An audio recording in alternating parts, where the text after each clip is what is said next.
सर्वप्रथम दो सूचनाएं हैं। सबसे पहले कि जो लोग अभी आ चुके हैं उनको मैं विनती करता हूं कि थोड़ा थोड़ा आगे आ जाए, तो पीछे से जो लोग आएंगे उनको बैठने में सुविधा होगी, और वो बीच से आपके आएंगे तो आपको सुनने में जो तकलीफ होगी तो वो उससे आप मुक्त हो सकते हैं।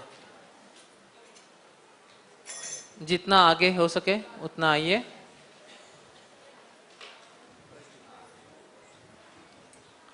दूसरी सूचना ऐसी है कि जो लोग बहुत पहले से मंदिर में दर्शन के लिए आए हैं और जिन्होंने प्रसादम कूपन नहीं लिया है, तो उनसे विनती है कि एक एक करके जाके प्रसाद कूपन लेके आए, क्योंकि फिर समझ में आता है कि कितना प्रसाद बनाना है। तो जिन्होंने प्रसाद कूपन नहीं लिया है वो कृपया प्रसाद कूपन ले। तीसरी सूचना, आपके जेब में जो मोबाइल जिसको चलभाष या भ्रमण ध्वनि कहते हैं उसको निकालिए ऐसे बाहर, और उसको स्विच ऑफ कीजिए या साइलेंट मोड पे कीजिए, उसको कंपन स्थिति में लाइए, नहीं तो बंद कर दीजिए, जिससे अभी हम जो महत्वपूर्ण विषय पे चर्चा करने वाले हैं उसमें बाधा न आए। तो आज का विषय है दशवर्षाणि ताड़येत।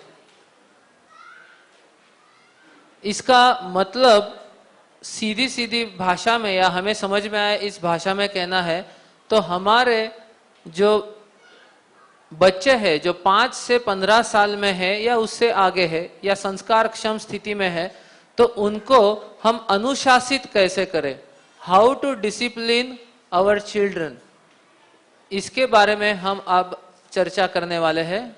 तो हमारे मंच पर आसीन 3 महानुभाव जो है, श्रीमान गोविंद प्रभु जो अध्यक्ष है श्री श्री राधा गोपीनाथ मंदिर के, जिनकी इस महीने में ही आज अभी दूसरी बार वो नासिक में आए हैं नासिक के लोगों को मार्गदर्शन देने के लिए।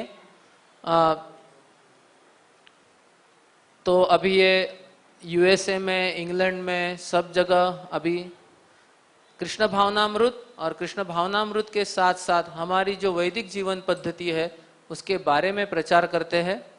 विशेष करके उनका स्नेह रहा है बच्चों के प्रति, जो कृष्ण भावनामृत की अगली पीढ़ी है उसके प्रति, तो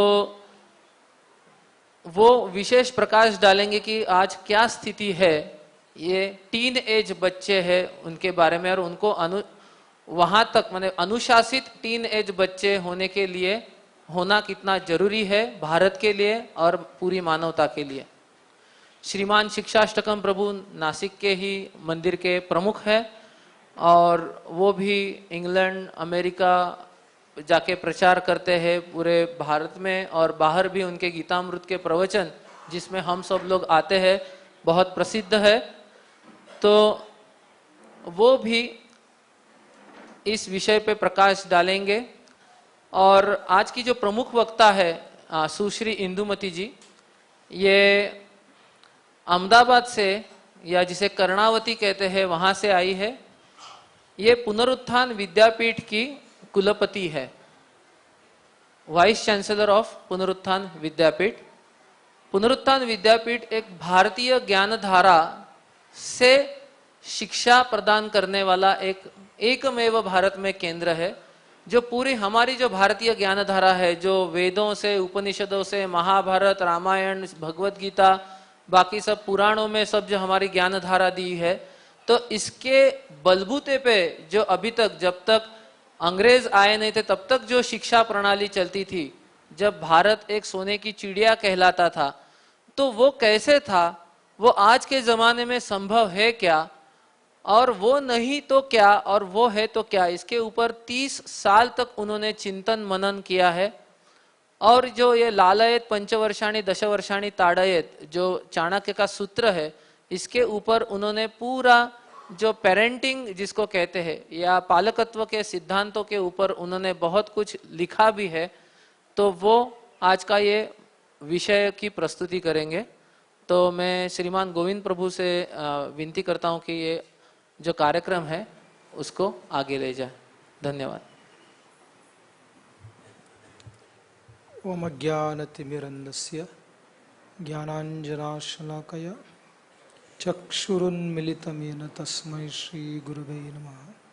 नमो विष्णुपदाय कृष्णपृष्ठाय भूतले श्रीमते भक्तिवेदांत स्वामिनिति नामिने। नमस्ते सरस्वती देवे गौरवाणी प्रचारिणे निर्विशेषण्यवादी पश्चाच्युदेशतारिणे वाञ्छाकल्पतरुभ्यश्च कृपा सिन्धुभ्येव च पतितानां पावनेभ्यो वैष्णवेभ्यो नमो नमः।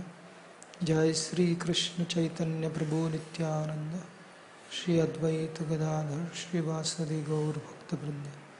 हरे कृष्णा कृष्णा कृष्णा हरे हरे, हरे राम राम राम हरे। हरे कृष्णा। आज हम यहाँ एकत्रित हुए हैं। आज सुदन मुनि का उपनयन संस्कार था और उपनयन संस्कार ये वैदिक संस्कृति के अनुसार कि बालक अपने माता, खास करके अपने माता के वात्सल्य को प्रचुर मात्रा में उससे ओतप्रोत होकर उसी जो भावनाएं, इम्प्रेशंस है, उन इम्प्रेशन को अपने हृदय में प्रतिष्ठापित करते हुए जब अपने माता के हाथ से अंतिम शिक्षण प्रारंभ होने के पहले अंतिम भोजन स्वीकार करके गुरु की आश्रम की ओर प्रस्थान करते हैं। आज वो केवल सांकेतिक रह गया है, पहले वो सांकेतिक नहीं था, प्रायोगिक था, लोग उसको करते थे।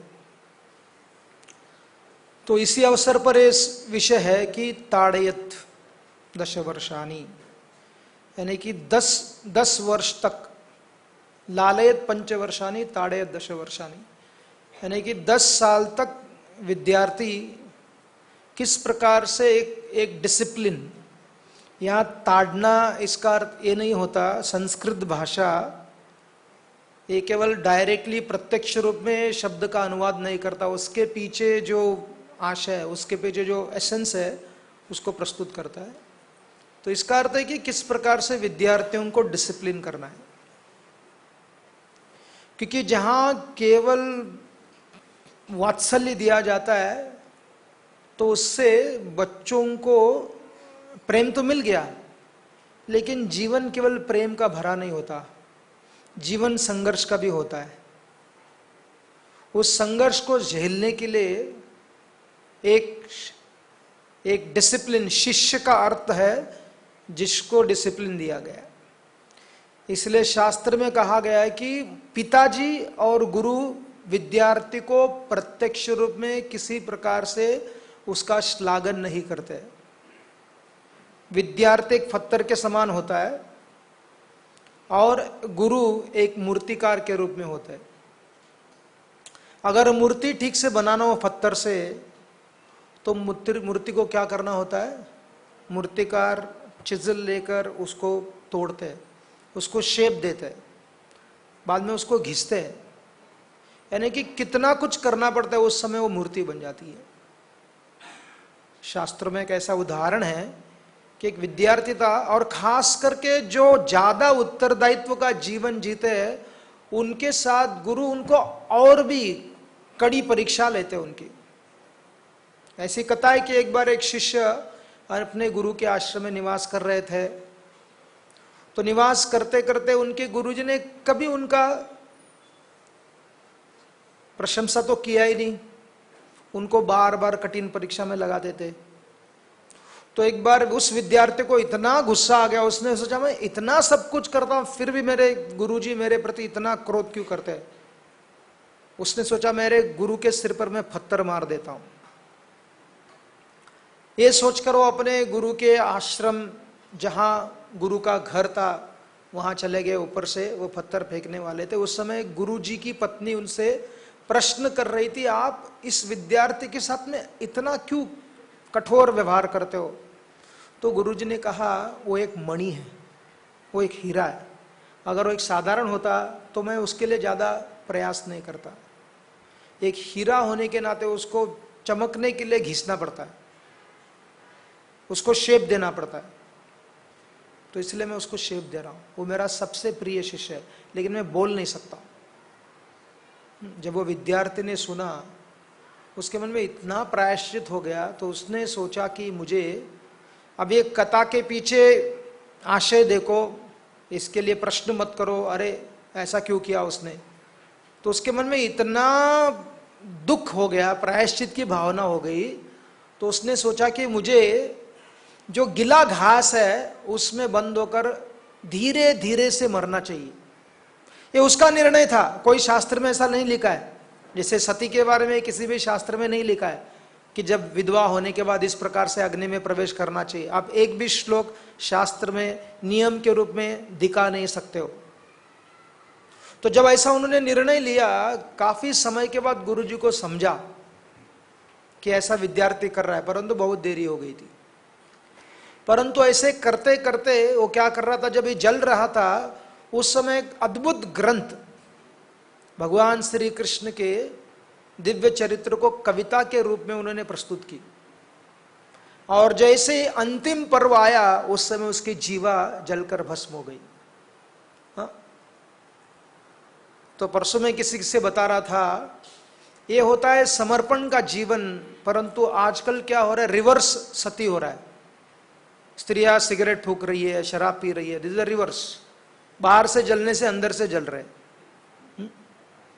क्योंकि यहां जो नियंत्रित जीवन नहीं है, स्वेच्छाचार का जीवन है। यही सबसे बड़ा अंतर है कि जब विद्यार्थी गुरु के आश्रय में जाता है तो नियम सीखने के कारण वो भी स्वतंत्र बन जाता है, लेकिन उसकी स्वतंत्रता